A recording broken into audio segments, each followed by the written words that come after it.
Mucuyu, Motumbá, Colofé, Axé, Saravá, Salve, Salve, Aranauã. Antes de mais nada, quero dizer que hoje a nossa live será um pouco mais curta devido a um compromisso que eu tenho às 19 horas.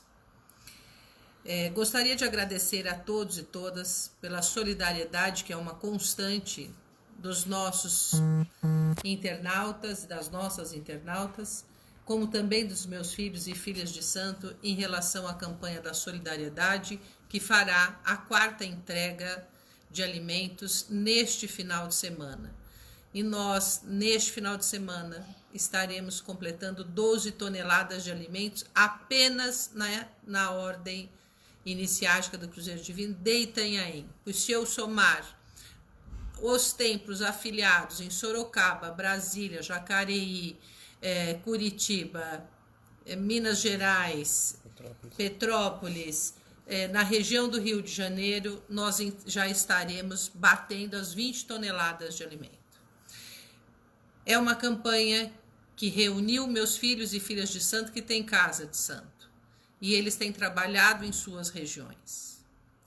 Mas hoje, em especial, gostaria de pedir licença a vocês e dizer um pouco sobre racismo religioso. É interessante nós pensarmos que em pleno século XXI, o racismo religioso é uma doença vigente e implícita à nossa sociedade. E explícita na atitude de algumas pessoas. O nosso Facebook tem sido um canal aberto de combate ao ódio e de solidariedade, de chamamento à solidariedade, dizendo que cabe à religião um discurso de paz e uma convivência pacífica, o respeito irrestrito às diversidades humanas. Nunca estive presente neste Facebook para atacar absolutamente ninguém. Me sinto um tanto incomodada quando alguém entra no meu Facebook para me atacar. Este é um espaço público, democrático. As pessoas têm direito de fazer suas falas, mas esta fala tem de ser pautada no respeito. O respeito é aquilo que dá estrutura para a convivência pacífica. O respeito é aquilo que dá estrutura para que nós tenhamos uma visão de mundo em que todas as pessoas são filhos e filhas de um poder divino. Onde nasce o racismo? O racismo estrutural, todos nós conhecemos, que pervade a nossa sociedade, e já debati isso imensamente em outras lives. O racismo estrutural é algo que embrenha-se nas diversas instituições sociais, na religiosa, na educacional, na familiar. Todas as instituições têm algo do racismo estrutural. E nós vemos que isto é uma constante. E o racismo religioso, ele é uma faceta do racismo estrutural. Eu sou uma mulher branca, de classe média, como eu sempre digo. E sou devedora do povo negro e indígena, porque isso é o que estrutura a minha vida. Tenho respeito imenso. E quando as pessoas falam da minha religião, discriminam-a. Também discriminam a mim e a todas as pessoas que têm as suas práticas alicerçadas na ancestralidade africana e indígena. Eu sei que nós não estamos em tempos em que as pessoas falem de respeito, muito menos em tempo em que as pessoas se respeitem. E muito menos em tempos em que os seres humanos são vistos como seres humanos. Nós estamos num momento que eu diria que seria um hiato da nossa sociedade, como tivemos outros. E este ato trouxe feridas antigas, que foram abertas. Alguns sentindo a dor da ferida e outros se dando no direito de cutucá-las profundamente.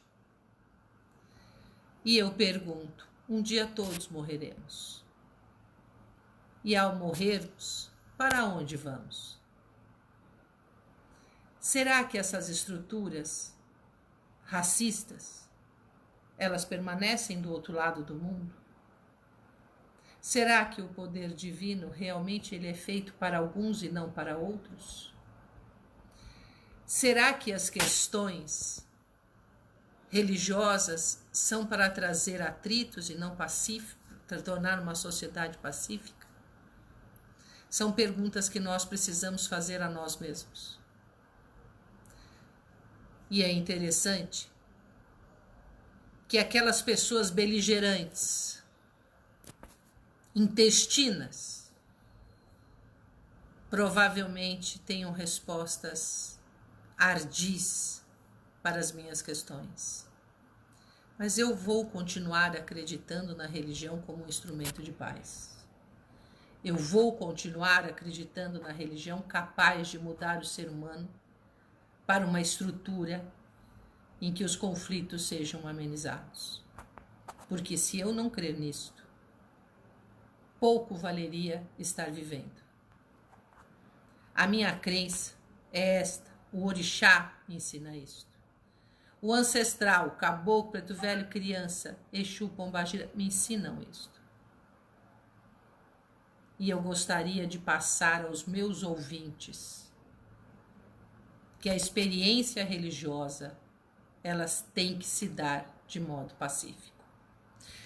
Falando sobre isto e entendendo que a diversidade é inerente ao ser humano e à humanidade, eu evoco os meus ouvintes a serem respeitosos, a entender que o ponto de vista alheio é importantíssimo e que a alteridade nos pede que nós saibamos ouvir e entender, e quando não sabemos entender, nos calemos. Porque muitas vezes, quando não entendemos e julgamos, podemos cair em erros que incentivem ainda mais a beligerância da nossa sociedade. Eu sou do povo de terreiro. Eu sou mãe de santo, zeladora de santo. Eu sou uma pessoa que vivo, sim, em função de ajudar as pessoas. E é com muito prazer que eu faço isto. Todo mundo precisa ter alguém que o ouça, que converse, que lhe dê esperança, que resolva não o seu problema, mas resolva a falta de humanidade do mundo. E nós estamos lutando por isso, assim como muitos pais e mães de santo nos rincões deste país. E muitas vezes lutamos sobre pedras. Somos apedrejados. Eu gostaria que quando xingasse uma mãe e um pai de santo, xingassem todos os outros sacerdotes e sacerdotisas do mundo. Porque todos nós buscamos as mesmas coisas. Não é justo que se xingue apenas uma parte delas.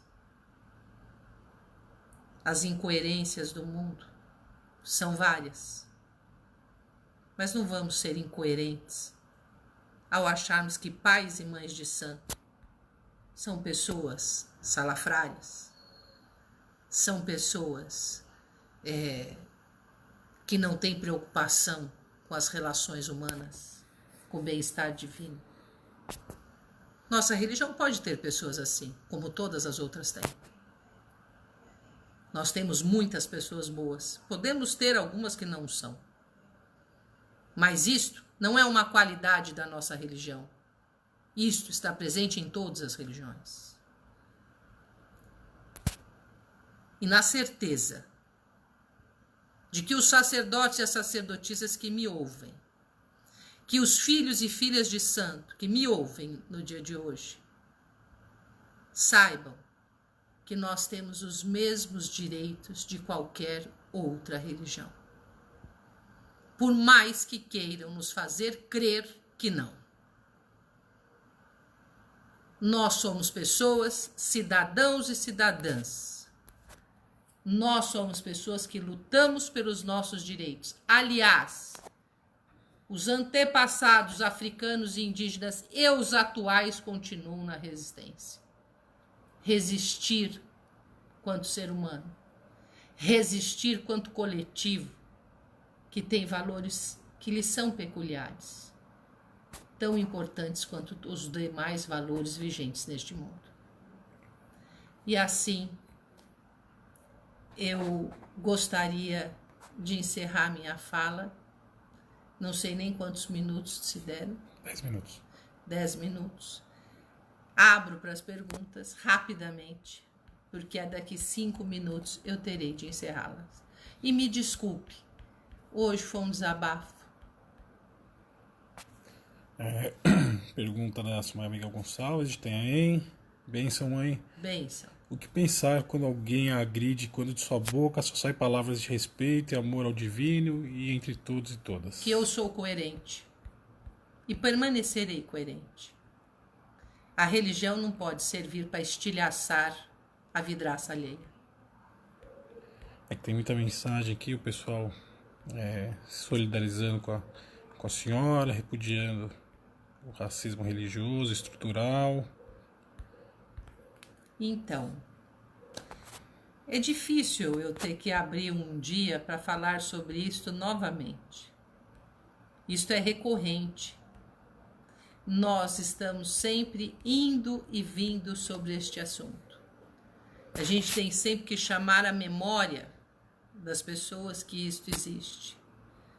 Nós temos sempre que evocar que nós estamos aqui para fazer coisas que são positivas. Até mesmo minha campanha de solidariedade foi questionada. Se eu o faço é porque não tem quem o faça. Sempre disse, eu não fazia. Mas, infelizmente, hoje se faz necessário. Gostaria de não ter que fazer. O Yuri Tavares, a gente tem aí, bênção, minha mãe. A senhora sempre tem e demonstra um enorme respeito e alteridade. Junto a um amor ao próximo incondicional, sem pensar se é ou não das religiões afro-brasileiras. Todo ser humano é digno de ser tratado como tal, com todo o respeito possível. E é isso que eu tenho feito e demonstrado nas minhas lives. O respeito. Eu acho que o sacerdócio nos leva a pensar o ser humano em toda a sua inteireza. E nesta inteireza, o respeito é fundamental. Como hoje foi um desabafo e também nós temos os compromissos que nos pedem, eu agradeço aos meus ouvintes e prometo que no domingo me estenderei um pouco mais. E os convido para a próxima fala, que é um diálogo interreligioso. Se alguns atiram pedras, outros abrem portas. E nós vamos conversar num diálogo interreligioso. Quero ouvir as pessoas, porque eu vou aprender com elas. E elas me ouvirão. E eu espero também poder colaborar com algum aprendizado em relação às religiões afro-brasileiras. É isto que eu proponho. Ouvir e ser ouvida. O link vai estar na descrição. O link estará na descrição da live de hoje. Assim encerro minha fala. Mokuyu, Motumbá, Colofé, Axé, Saravá, salve, salve, Aranauá.